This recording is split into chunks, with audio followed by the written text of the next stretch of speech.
ready? Action, sir. Thank you guys for tuning in to the Coffee Bean Talk podcast. And today I have like my favorite guest in the world, my wife Chastity. Hello, everybody. Finally got her on here to talk her shit. You ready? Ready. You ready? Ready. It's about to get deep. All right. Let's do It's it. okay? Yeah. Okay.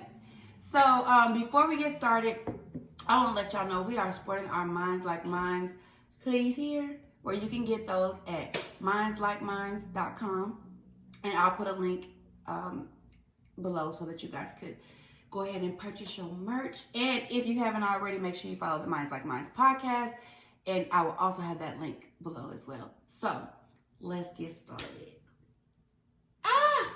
So today we are talking about a really super deep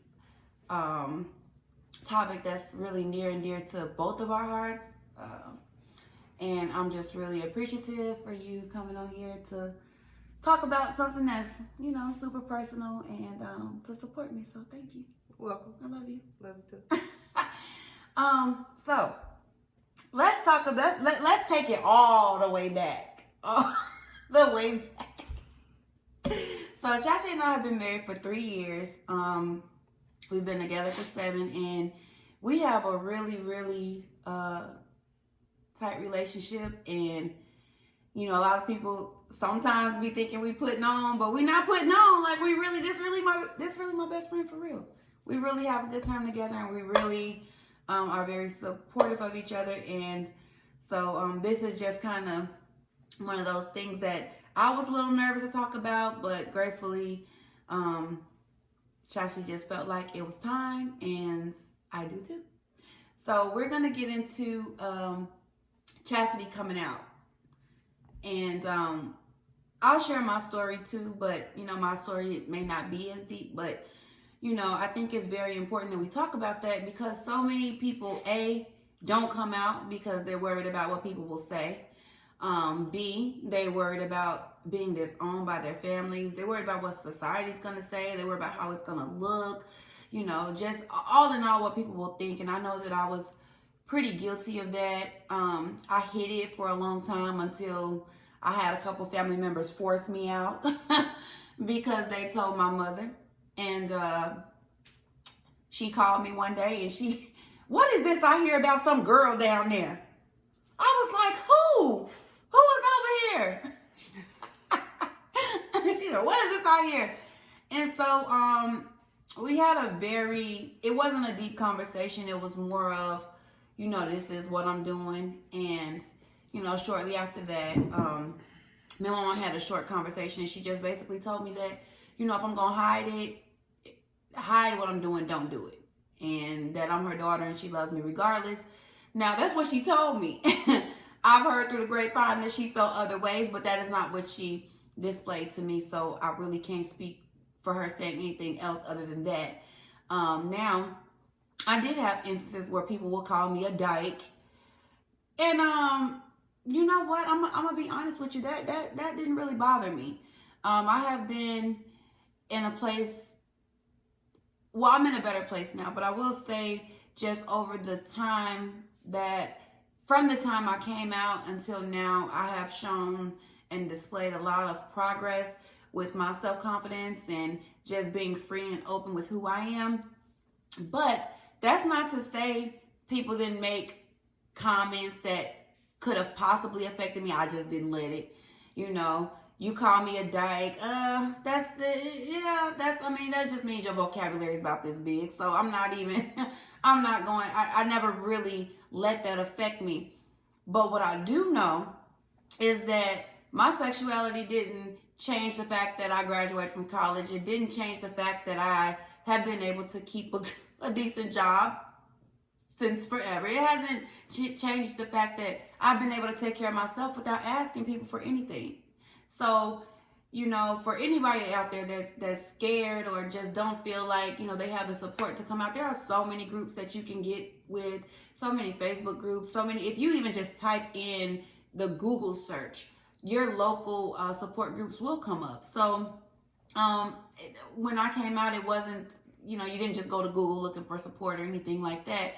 But over time, I did get a lot of support, and a lot of that just came with confidence, to be honest.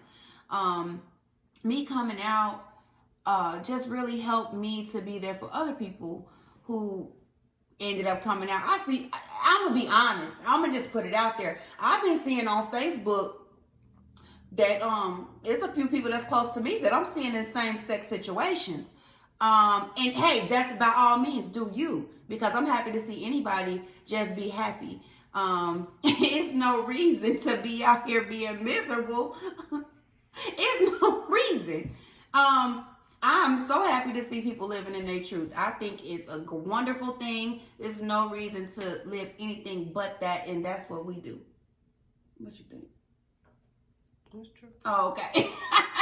But I wanted to have this conversation because, you know, being labeled in so many different ways, whether it be sexuality or just, you know, people judging you because of the color of your skin, or judging you for dating, being in an interracial relationship. Everybody judges, but fuck them. We don't care about none of that. Because the one thing I can say is that, you know, once I was able to live in my truth, I was able to be happy and not worry about what other people think, because I could have been with anybody and people would have still been talking shit and still would have been having their thoughts and their feelings about what I'm doing. And at this point in my life, I understand that everybody has an opinion. And I understand that I'm not going to agree with it. And everybody doesn't have to agree with my lifestyle. Hell, I'm not for everybody, just like everybody ain't for me.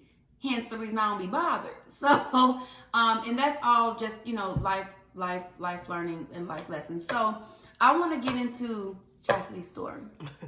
So can you tell us, like, what was the experience with you? Because I'm from Chicago, Chastity's from Atlanta, so it is a different experience growing up in the South. So first tell me about what was the thought process of people growing up in Atlanta being gay? Because, I mean, when I wanted to come out, I wanted to move to Atlanta because I thought everybody was gay. Well, So, I feel like, you know, Atlanta is like the Mecca for gay people.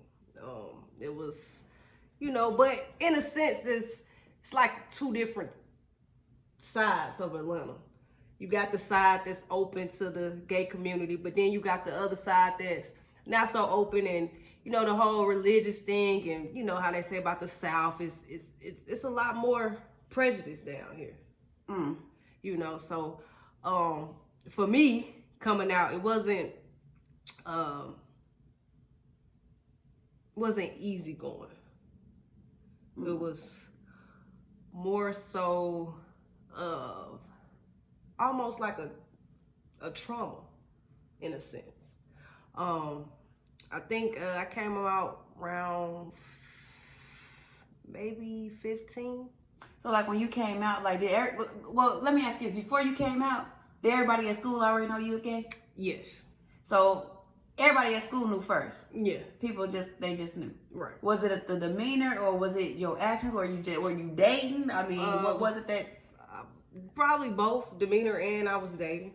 So, but it was a more acceptance in school. You know, like I was able to be comfortable at school. I didn't feel like I was being judged. It was at school. I was it was like being gay was the cool thing to be. I mean, it was like once I came out, it was like everybody was coming out. So, so being gay in school wasn't an issue for me. Okay. But as far as like coming out, yeah, it was hard. I suffered from a lot of emotional and physical abuse from it. I think going through that experience kind of put me in a place of shutting down and not wanting to be so open and not wanting to be around people.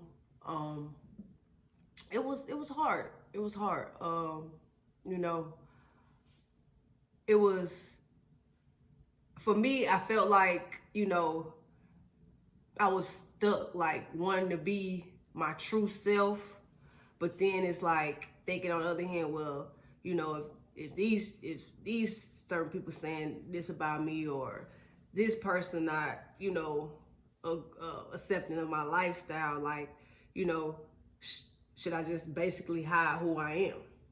So it was a constant battle with me in my mind, as far as, you know, trying to find who I was, as well as trying to manage the feelings and, you know, the emotions and the trauma and everything that I was experiencing during that time. I mean, it was a lonely time for me during that time. I felt alone. I didn't really feel like, you know, it was nobody that I could really talk to or go to, or, you know, to make me feel like I had the support that I needed. So, yeah. So, I feel like me and you come from similar backgrounds. Okay. So, you know, on one side of my family, people may have said whatever they said, but they didn't say it to me. I just heard it, you know, through the grapevine. But, like, did you not feel like you had support from just maybe, like, some of your family members who might have knew you were gay, but you didn't say it, so they didn't address it? I mean, because for me, like, you know, my grandma, she is very supportive. I mean, she loved you to death. But she never once addressed me being in a same-sex relationship. She never addressed any of that until I brought it to her attention, which was the night that we got engaged. So with people knowing, you know, or assuming, I should say, maybe not knowing because you didn't say it to them, did you not feel that you can go to anybody? Not a cousin, not an auntie, not a brother, not a like nobody. I felt I couldn't go to nobody, because when I came out to a particular person, they degraded me so bad that I didn't want to be around anybody or share what I was going through. I felt like I was an embarrassment, you know. So like I said, during that time, it was rough. I didn't feel like I could go to anybody, or, you know, anybody would have my back. So I stayed to myself. And I felt like, you know, it kind of put a little damper on me as far as finding, you know, becoming into the woman that I am today. Like, I felt like it kind of slowed the process down for me. Like, I was, you know, for a long time was I felt ashamed in a sense. Like, maybe, you know, this lifestyle I'm living is going to stop me from being successful, from being able to do certain things, you know. And, you know, people have to realize that, you know, words are powerful. So if somebody's coming to you and expressing how they feel, or just anything, you know, you got to be careful on what you say and how you respond, because it can, you know, cause a person to shut down and never open up again. Right. And it can also lead to that person going into a severe state of depression, being suicidal, you know. I would say, but, you know, I think during that time, I would say I was kind of grateful for my friends, you know, because going around them, it was, you know, I was able to be myself. I didn't have to worry, you know, I wasn't, you know, treated like an outcast or anything like that. So during that time, my friends really helped me.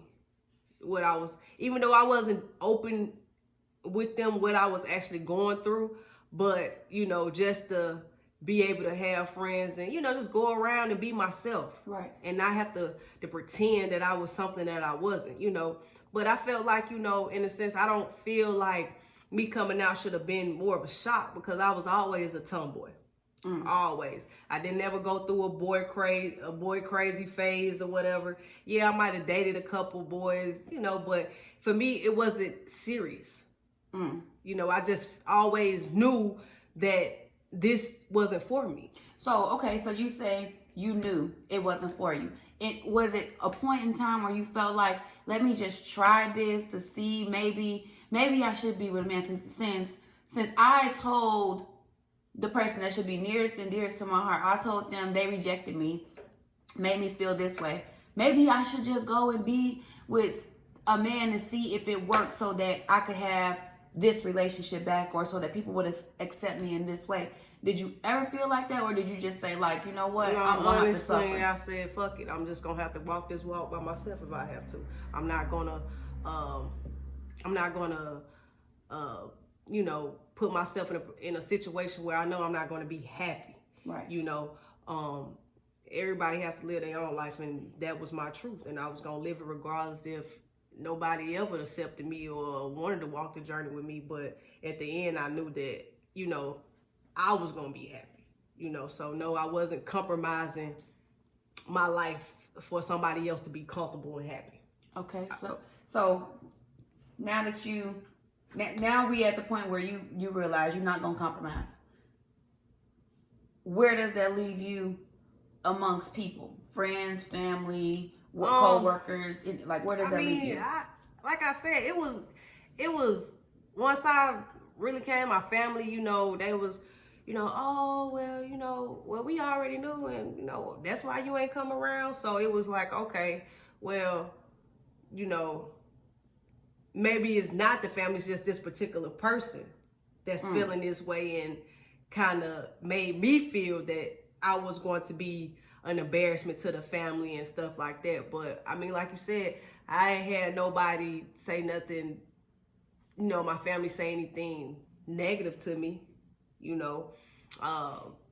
Even if they have said anything, they ain't got back to me. But at this point, I don't care, you know. I think I lost my train of thought. That's okay. I think, you know, it's just as far as like working and co-workers, people were accepting. It was just like, I don't know, for me it was less like wherever I worked, it was like being the stud at the job was like, he was like almost like the celebrity. Like, it was like you would go to work and, you know, it's like, oh, it's, you know, okay, it's a new gay girl working or whatever the case. But then it's like you get within a couple of weeks of working there, and then it's, oh yeah, people comes, oh yeah, because, you know, I used to date. Yeah, I used to date girls and all of that. Or what about this one? Because I got a cousin. Oh yeah. He like that. Yeah. Like what? Like what? What is He's like what? Yeah, what? Yeah, what do you mean? Like what? I want to hear. No. Say it. Because you know my son, he's like that.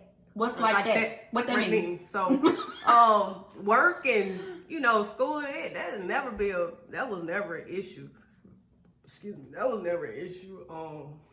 Like I said, I just felt like the celebrity at work. Oh my God, here we go. But I do want to kind of touch base on that because, like you said, words are powerful, right? And I do understand how deep, you know, shit can get when people say, especially when certain people are supposed to be there to protect you and to support you. Whether or not they agree, that's a whole different topic. And actually, whether or not you agree, it don't matter because I don't care. But what I'm saying is, you know, people say so much shit and they think it's okay, and it can destroy you. But in this case, it didn't. You know, and sometimes being, I don't want to say on the outside looking in because I'm definitely on the inside with you. It trips me out to see people, you know, because I remember what it was like before you moved here. Yeah. You know, I remember them days. I remember how I don't want to say I felt sorry for you because that might not be the right term, but I remember just feeling like, wow, I'm so glad I had my grandma. Yeah. You know what I mean? Because whether or not she ever spoke on it, it was like she never missed a beat. So I remember what it was like with you, and I remember how much I felt like you were suffering, just being in a place that seemed that nobody was supporting you. And I'm talking about nobody. So, and if people get mad, I'm sorry. I'm just saying what I saw. I'm just saying, you know, I'm just giving my point of view from the conversations we've had, or, you know, from the things I've experienced with you, or from the breakdowns I've seen you go through from a lot of that. So I don't have a lot of respect for it. So I was, of course, you know that. But I do notice people, everybody want, hey, Chad, when you coming back to Atlanta, Chad? Hey, Chad, I see you with your little outfit on, Chad. I see you with your shoes on. I see you done bought your house, Chad. I see you getting your money, Chad. I see you done graduated, Chad. I see you got married, Chad. I see you doing you, Chad. And your temperament remains like this. Yeah. So how do you feel now? I feel all right. You know, I feel, one thing I can say is I'm glad that I didn't let that experience that I went through control my destiny. I'm glad that I was able to, you know, all those things that was done to me was more like adding fuel to my fire. Basically making me want to prove people wrong. And to show them that, you know, regardless of my lifestyle, I'm going to be successful. And I'm probably going to be more successful than you. Well, yeah, because there's a whole lot of straight people out here ain't doing shit. Right. It's a whole lot of straight people out here ain't making no money. It's a whole lot of straight people out here broke. Yeah. It's a whole lot of straight people out here not taking care of their kids. It's a whole lot of straight people out here that's beating on their wives and girlfriends and boyfriends too.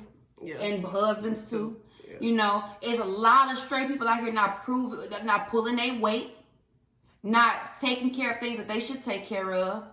It's a whole lot of straight people out here using and abusing and being low down trifling assholes. Yeah. So it don't matter what your sexuality is, who you are is gonna be who you are. Right. I mean, that should not change people's thoughts on you. Now, it do change my thoughts on you when I see that you've abused and misused the person because of their sexuality, and they don't even got shit to do with you. Now, see, that's where I don't understand. Now, me and you go out, we at the mall. I'm right here. You're over there looking at something else. People speak to us, it's just fine, right? Right. What should it change once people see that we're married? Because the only difference that they can really see is the sexual aspect. Something you shouldn't even be goddamn visualizing, because this is my business. I mean, because I think when I meet a straight person or I meet a straight couple, I'm not visualizing their sexual encounter because I don't give a damn. I think I don't. That's one thing too. I never I never understood was how people could, you know, say, oh well, you know. Who wants their child to be gay? Okay, so who wants their child to be gay? So, okay, oh, that's a good one. Okay, so when people say, who wants their child to be gay? I guess, so would it be better, like, if your child was with a man who don't provide? Or pregnant with a man who don't take care of his kids? Or just being with somebody so that they can take care of you, but you really don't want them? Right. Like, so is that what it should look like? Because people have a lot of opinions on shit that don't really even affect them. Right. So I feel like if people just more if you worry about your situation, see, I feel like we worry about our shit. And that's why our shit works. And that's why our shit is always popping. And people can, and you know what? It's been hard because I feel like people always have so much to say, you know, but they don't offer anything. They don't bring anything to the table in your life to me. Not you per se. I'm just saying in general. Yeah. But people don't bring anything to the table in your life, but they expect that their that their thoughts and their feelings should be taken into consideration in your life. Why the hell would I take your feelings into consideration in my life when you don't pay no bills in here? Exactly. I think, just, I don't know, it's like sometimes I think back and, how everything went when I did come out, and then it's like now, we meet people together as a couple, and, I hear people all the time, oh, I wish I had the bond you and Chastity had. And this coming from straight people. Yeah. So, I'm just, like I said, I don't feel like, sexuality really fucking matters. You know what I'm saying? Like, people see genuine love and they connect with that. Mm-hmm. And gravitate towards it because mm-hmm. they see something that's genuine, something that's not forced, and everybody wants to be around people who are uplifting and can do things that. Pause.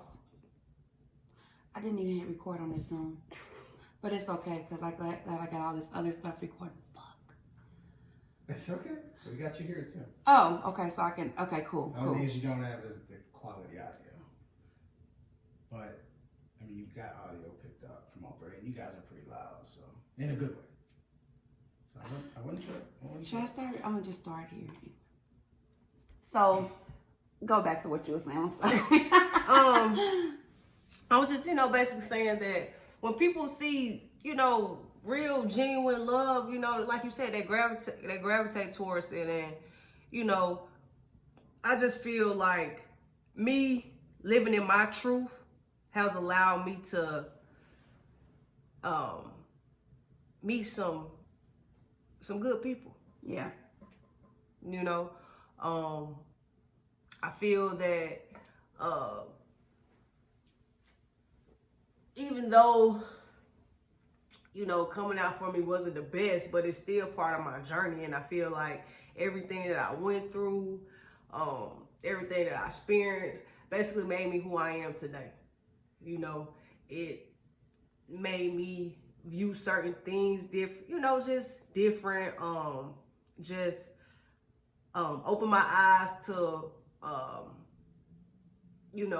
one day if we do decide to have kids, and they ever come to us or express something, how they feeling or anything, like I would know how to respond to them in a totally different way, to make sure that I'm there to be that supportive parent and, not to,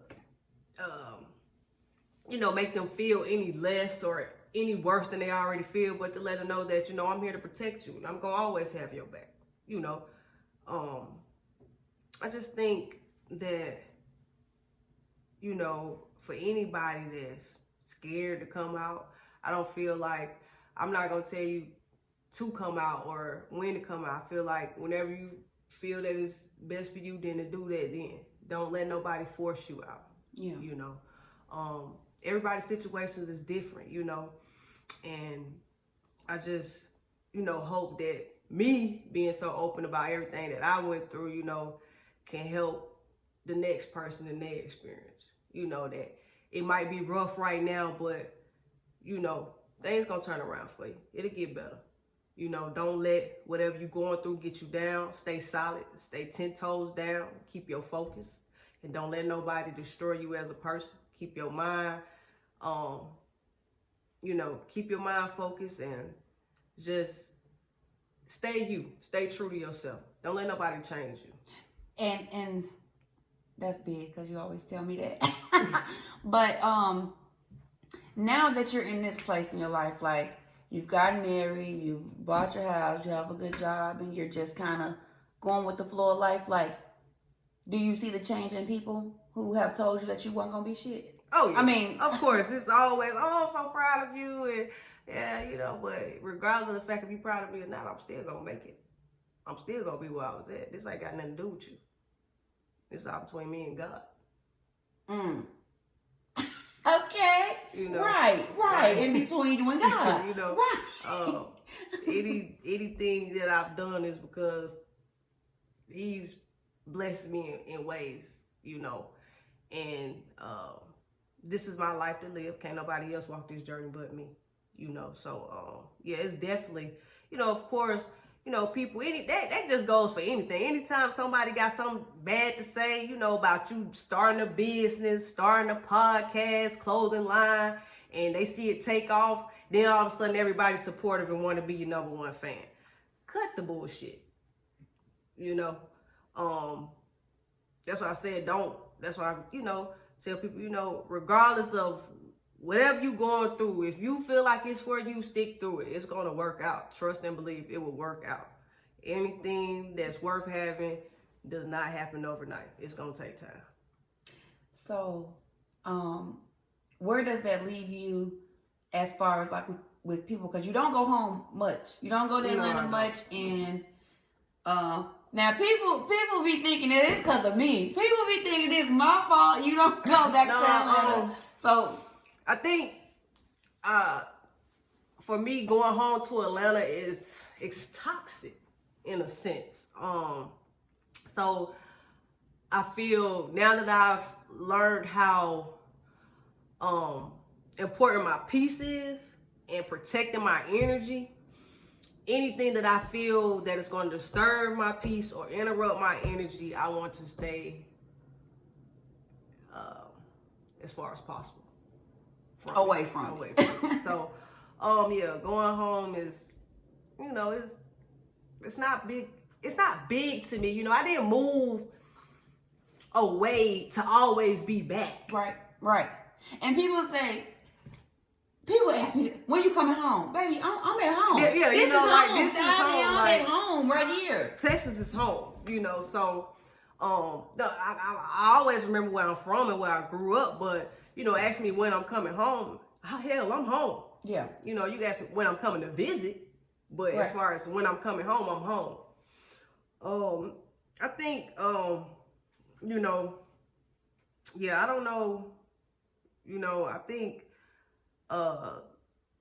as far as like people asking you, you know, like when you coming home and all of that, it's basically because I feel, well, in my case, I felt like people thought I wasn't gonna make it. You know, well, I hate to cut you off, but I will say this. Let me just tell y'all, Chastity, we this was when we went to Chicago, right? Okay, so went to Chicago when I turned 29 or 28? 29. Okay. No, so, 29. Okay, so we went to Chicago, and when we came back, because we used to cry every time we had to leave. We'd be crying and shit like, oh, I don't want to go home, but yeah, I got to go to work. So this one particular weekend, we met up. You flew to Dallas, then we flew to Chicago, and from Chicago I flew home, and she flew back to Atlanta. And that weekend, which was in October, I'll never forget, you text me and was like, I'm moving to Dallas first of the year. Yeah. And I was like, what? And I'm thinking like, how the fuck this gonna work? Like, you finna move? You talking about in January? October, November, December, January. You talking about like 3 months. You moving here. Yeah. Like in with me.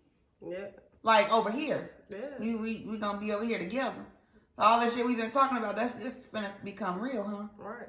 Yeah. So I was nervous. To say the least, I was nervous. Because it's like, for somebody to like uproot their whole life, it was scary. But nobody objected to it. Nobody objected to it. And the crazy thing is, when I moved to Dallas, my grandma was like, come get all your stuff. She was so mad at me when I told her I was moving to Dallas. And then she was like, you making the biggest mistake of your life. And then I'm leaving out the door, and she gonna stop and start crying, hugging me all tight. Call me if you need anything. She was just hugging me and wouldn't let me go. But when you left, I remember that day. And that day, me being there with you in that moment gave me an up close and personal glimpse at what you have been dealing with this whole time. Mm-hmm. And when we backed out of that driveway and left, I knew you wasn't coming back. I knew you weren't coming back, but I also didn't feel like anybody did anything to, like, kind of stop you or make you feel like they didn't want you to go. In my eyes, it felt like, oh, she gonna get her on, going on. And then, like you said, it did seem like people used to call, and if any of your family watch this and they get mad at me, I'm so sorry. But people in your family used to call you and ask you if you was eating. Now that shit, I used to be like, so you think she down here just hungry? You think she down here hungry? That's why I used to, baby, is you eating? They see you eating now. They see you eating. But they would ask questions like, are you eating? And I almost would get offended because I would think like, so what y'all thought she was going to move here and, you know, be hungry, be broke, be X, Y, and Z. And my mindset was this. If you going to move here, make your shit work so you don't have to call back and ask nobody for shit. Because see, when you don't ask people for shit, anything that they're saying about you is all merely speculation. Yeah. They just speculating what they think you doing, what they assume you doing because they don't know. So people still talk. They still talk. I mean, and that is family, friends, you know, coworkers, whatever. They still talk, and there's nothing you can do about that but show them. Mm-hmm. And that's been my main thing with you, whether it be my family or yours. Like, you never have to respond, and I feel like I've worked on that over the years too, just like not responding when people have shit to say. Yeah. Because what makes your life and your situation so much better? Because I don't know one person, and you can correct me if I'm wrong, but I don't know one person who done talk shit about either one of us who living better. Mm-mm. I mean, they might be living the same, but they ain't living no better. They ain't doing no more. So when people get to hollering this whole who wants their child to be gay, well, I know a whole lot of people who don't actually care. Yeah. Because I remember having that conversation with my grandma, and she was like, well, I ain't gonna say what she said, but she was not happy with the conversation. And that's just, you know, it will set you back. So did hearing those comments right now today, within the last few years, set you back, or do you feel like you was able to keep moving? No, it definitely set me back because I've already started my journey. At this point, people can say what they want to say. And you know, I was at in my beginning stages when I first came out. It used to affect me, of course, because everything was so fresh and new. So, you know, it was just like, it's like, you know, agitating a wound over and over, never letting it heal. So, yeah, but as far as now, oh man, go to hell. I think, you know, I've grown so confident in myself that anybody's opinion, assumptions, it just rolls off my back. You know, like, I mean, what's your opinion and your something? You getting paid? No. What you think about me or whatever your opinion on me ain't stopping me from getting up in the morning. It's not stopping me from making my money. It's not stopping me from being who I want to be or doing whatever I want to do. So no, not at all. Well, being that you've come to that realization, do you feel like people at this point, do you feel like they get it now? Or do you feel like they just, because what I do notice is like, for people who don't know Chastity, she's very, she's an introvert, unless she knows you. And she's not going to, I mean, she's one of those people, I always talk about this, but she's one of those people that'll stand like at the door with her coat on and just glance the room and just, you know, watch everybody in the room until she decides she's ready to move. Because she's looking for all the exits and for whoever keeping her shit in the room. She's just an introvert. And so, for me, to see her like more outgoing, more, you know, talkative and things like that, it does speak to your level of confidence. But it makes me wonder, like, because I feel like people are always trying to get in. Like they're always like banging on the door trying to get in, and you always just crack the door like, "What's up?" And then you close it. So, are you at the point where people can't get in, or do you feel like your experiences have set the tone for how you're gonna move forward in the future, as far as people just having only a certain level of access to you? I feel like no, can't nobody get in. I feel that I'm pretty much what can I say? I'm pretty much, dead set on that. As far as letting people in, so to speak. And I mean, I control that. I feel that that is, well, I'm not gonna say, but I feel by doing that, that allows me to control my peace. It allows me to keep the toxic energy away. Anything negative, it allows me to block it. I think too, in a sense, I feel that people have done and said so many things that you don't deserve that right to be in. I feel that, people have to realize that it's, well, for me, I'm not, excuse me, but for me and being how I am, and, I wouldn't say I'm standoffish, but I am an introvert, like you said. I'm quiet, and 9 times out of 10, I do stick to myself. So, anybody that has said or done anything, your actions dictate the way of how I treat you now. Yeah. And the level of communication you get from me. Mm-hmm. And I don't think I'm going to change that. I feel like people need to realize that, what you say or do dictates your relationship with people. Life is hard enough. Yeah. So I don't think that I have to allow certain people in my life to make my life harder than what it is, Yeah. So no. Well, you did touch on earlier the whole depression aspect of it. So, can you talk about how that sent you into, well, first of all, I know you did experience a lot of depression and, just a lot of down days, which that affects me too, because to see somebody that literally, like, it's nothing you can do.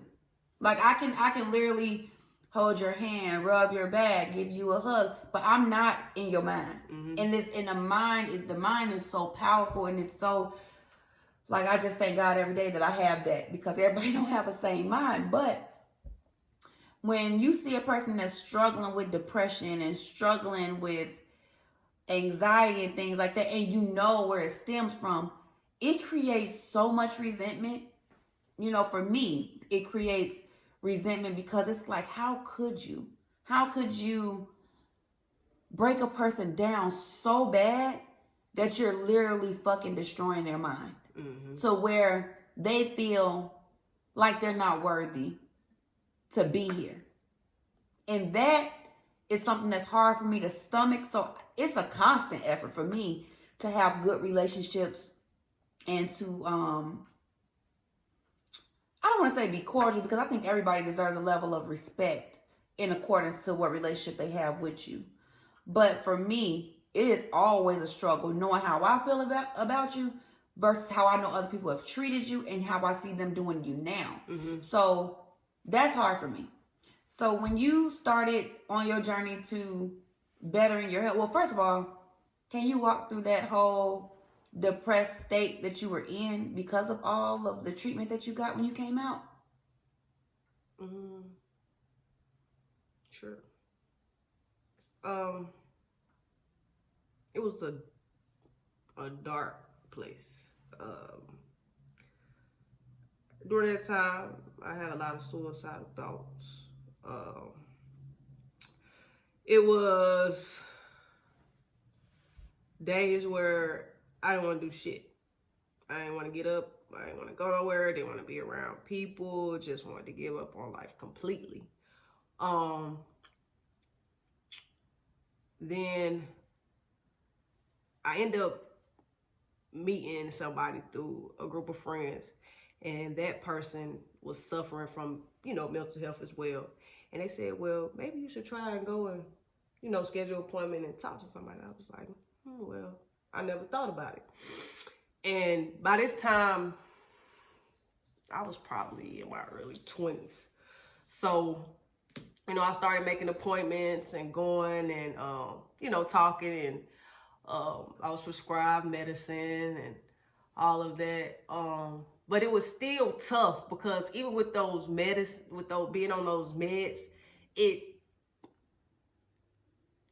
it causes, I feel like it causes almost like a unbalance, because it helps you to kind of adjust to your surroundings in a sense. Okay. But at the same time, it's like almost, okay, I'm gonna take this med, but I already know once I take this med, I'm gonna be in this particular mood all day.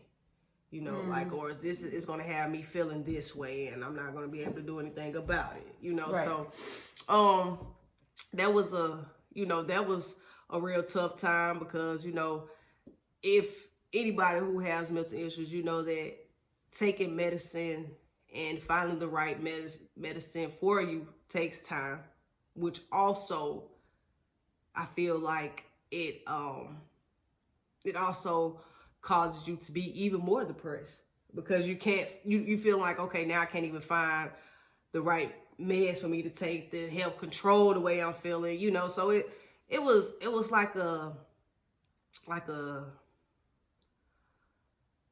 this cycle that just kept repeating, Mm-hmm. So, I had to find,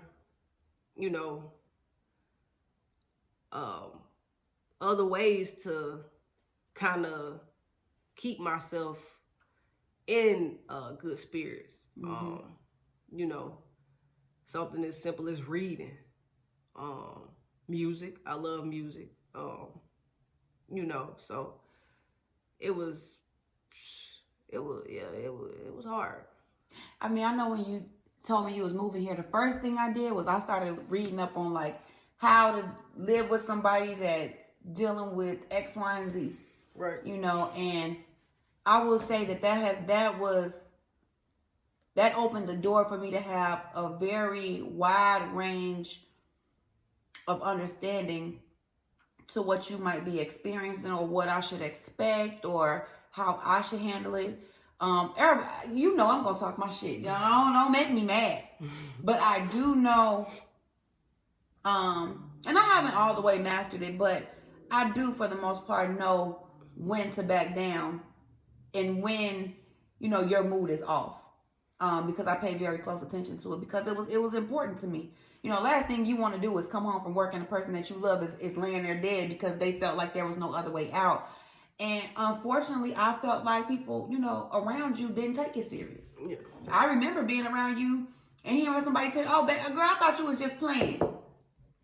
Yeah. And then somebody else, oh, I knew she was crazy. That's why I'm moving. Yeah. That's why I'm moving. But with that being said, I feel like so many people, and it's unfortunate that I even have to say this, but Black people just do not take mental illness seriously at all. Ain't nothing wrong with her. Yeah. Ain't nothing wrong with that child. Ain't nothing wrong with it might have not been nothing wrong with you had you not experienced what you experienced. Right. That's why I say the mind is deep because the more you soak in something and the more you're sad and you're thinking about it and you just think because I can only imagine that you played certain incidents in your head over and over and over and over, which makes you sadder and sadder and sadder. And at some point, it's like you can't even get out of that sadness. And people don't get it. Ain't nobody took the time to read. I have sent people in your family, I have sent them articles to read. I know for sure they ain't read because they actually say they didn't read them because y'all still having the same conversations. And so it's hard to be the spouse, watch you go through your emotions, and then come over here and be like, hey, that's hard. Yeah. And I have to balance that because, no family's perfect. Right. My family, not yours, and not the family that, not us and each other's family. That's not perfect either, But at the same time, if everybody did just tried a little just to understand, not to judge. We're not asking you to judge because that's what people love to do because it's the easiest thing to do. It's hard to understand what somebody's going through. It's hard to put yourself in somebody else's shoes. It's hard to really think about what that person must be feeling. And to me, I feel like when people don't do that, that's what determines whether or not they be a part of your life going forward. And so I know that that's hard. I mean, we've had so many talks about it, but even you going to therapy before, I mean, the therapist turned you away because the actions that she told you to take didn't work out for you. So going through those emotions and, not having nobody to talk to would make it even worse. So how you feel about going to therapy now?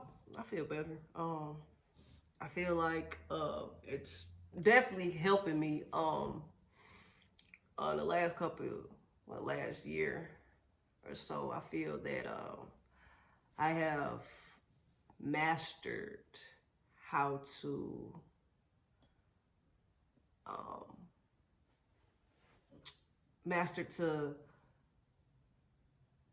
understand and to actually pick up on things that trigger my depression.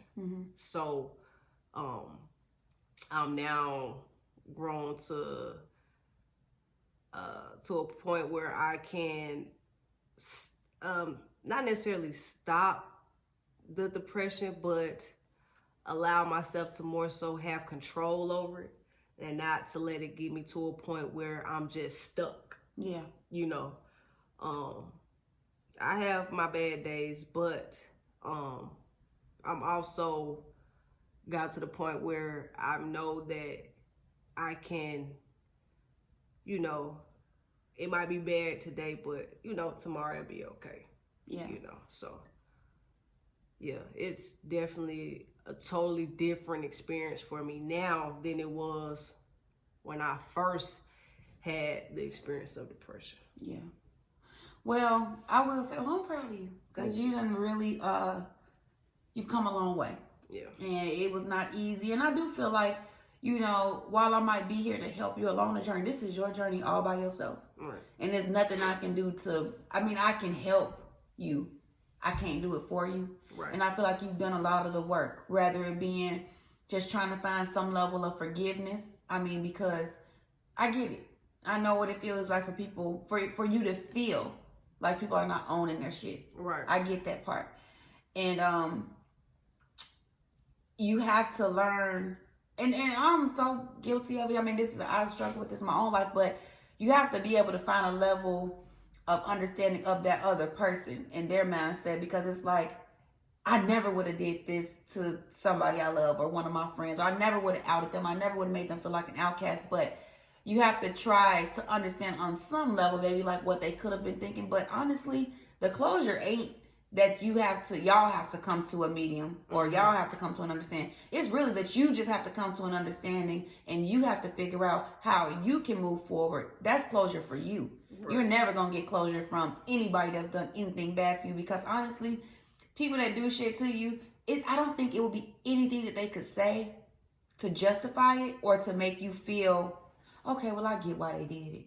Right. You'll never feel that way. Right. And as long as you never feel that way, you always hold that resentment and that anger. So, you've been on a deeper journey, and it's made our relationship better. I mean, I feel like, you taking charge of your own life. Not that you really didn't before, but you just figuring out ways to maybe you might talk to this group of people, but they're at a distance. Right. Or maybe you might have these friends and they're at a distance, or you know, whatever the case may be. But that requires self work. Yeah, I think it was. I didn't cut you off, but I think it is just more so of a growth. You know, the process of growing. You know, as you grow and you know you become more mindful of things that that are not for you and that are for you. So I feel that you know you learn as you grow. You learn how to interact with people. Yeah. And like you said, how to put them in certain groups, you know, and who you allow in your inner circle or who you allow to be close to you on a regular basis. Yeah. Yeah, so it definitely took some time for me to get there, but I will say, being in my 30s have definitely taught me that it's okay to lose people. Yeah. You know, it's okay to you know, to choose yourself first. You know, Yeah. if anything is causing you any type of anxiety, anything that you feel that's, you know, just not good for you, or you know, just negative, you know, it's okay to let those things go, let those people go. You know, life goes on, and trust me, you will be a lot more happier once you realize that, you know, I don't need that around me. Right. You know, and by me getting to that point, I feel that, you know, I'm becoming the person that I really always wanted to be. Yeah, me too. You know? So I feel like it's, you know, it's basically, you know, allowing me to put myself in position to where I don't let certain things affect me or certain people affect me. Yeah. You know, because I mean, you can't control everybody's actions. Yeah. You know, so you got to realize that, hey, this ain't for me, or, you know, I can't do this, and, you know, this is just taking too much energy from me, then let it go. Yeah. You know? Well, some people and some things are just more trouble than what they worth. And I think that, like you said, if we acknowledge that and put it in a bucket, like, you know, I love you. And I mean, and this goes for, like I said, family, friends, whoever. It's like, it don't mean that we don't love our family or we don't love our friends, but some shit that be going on, we just not going to deal with. And I've come to realize that I can love, like, I never really understood people. Oh, well, you can love them from a distance. I understood that. I mean, because it's, you think you understand it, but on a deeper note, it's like, I really do have people that I do love from a distance. I love to see you when I see you, but I love to say bye when I'm leaving, you know, and it don't mean that I love you any less. It just means that, because if you think about it, we can't control the family we were born into, you know. But at the end of the day, you can control how much access people in your family have to you. And I think that we've both worked on that, whether it be family or friends or, you know, anything in between. I feel like we've both worked on that, and it's been hard for me. And get it out, get it out. But I feel like it was a challenge for both of us to really just figure out who really should be in this close circle. And I feel like we're doing pretty good. Is it me? No. Is it me? What you allergic to? The air. Man, because honey, you should have got all that out before you got the recording. No, I'm just kidding. I'm just kidding. But no, but while you've been on a journey by yourself, we've been on a journey together, and it's been cool. I really enjoy, you know, what we have, and, you know, people do see us. People seem to fall in love with us everywhere we go. I don't know why, but they do. But I want to just say, like, I'm super proud of you, and I'm really happy that you're in a place of just understanding you. And, you know, once you understand you, you understand what you will and what you won't put up with. So that makes life easier, you know, in itself. So Yeah. I'm happy for you. I think, you know, I've just learned my worth. Okay. You know, you know, I feel that, you know, learning my worth and knowing that I don't have to tolerate certain shit and basically just, you know, having the mindset and the ability to stand up for myself. Yeah. I've always been real quiet and standoffish and didn't want to say certain things to certain people because I didn't want them to, you know, take it the wrong way or be mad at me or, you know, but now I'm just at the point like I know my worth and I know what type of person I am. And I know regardless of how anybody feels about, you know, anything that I say to them or, you know, the way I treat them, you know, it's basically me basically, you know, just putting my foot down and letting people know that, hey, I'm not going to stand for that shit. You know, I'm not going to stand for you treat me a certain way or talking to me a certain way. And, you know, like I said, that just all goes to, you know, knowing your worth. Like, you got to know your worth and who you are as a person and, you know, you know, value your life. Yeah. You know, life is precious. You know, you can It go about like that, don't it? You know what I'm saying? So you got to, you know, really just take that time and really invest in self. Yeah. You That's know? deep, because you look around, I be thinking to myself, damn, I'd be 80 in a few years. Because, I mean, that's how life is. I mean, because if you think about it, you in your 30s now. Right. You got there like that. Yeah, right. You might wake up tomorrow, 99, I'm pushing your ass down the street in your little You wheelchair. ain't going to be pushing me. I'm going to be pushing you, honey. No, because I'm going to still be walking. no, I'm active. Oh, You know, I'm active. Okay, yeah, sometimes. But I'm active. I'm active, so you know I'm gonna be pushing you and come on, Chad, just get on. But as we wrap it up, like, is there anything that you feel like you want to say that anybody or any, you know, any advice that you might add? All I say is, anybody that's, you know, having trouble with trying to figure out when they want to come out or they've already come out and things ain't go the way they want and they having a hard time with, you know, the way they're being treated or things that are being said to them, you know, just, you know, don't let the actions and words of people to get you down. Like I said, your life, your journey, only person that can walk it is you. And to have faith and believe that, you know, it might be bad today, but it's going to get better.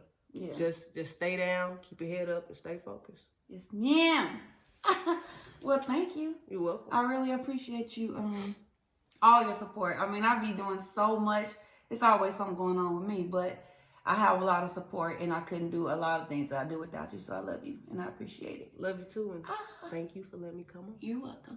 So if y'all are not already following, well, you got to be following the podcast if you're watching. Well, no, because y'all could be watching from, you know what? If y'all aren't already following the Coffee Bean Talk Podcast, be sure to go follow us at Coffee Bean Talk Podcast on Instagram. And if you ain't got your merch yet, Make sure if you ain't got your merch yet, make sure you go to mindslikemines.com and be sure to follow Minds Like Mine Podcast. Baby, get your merch. Get your merch. But thank you guys for tuning in, and until next time.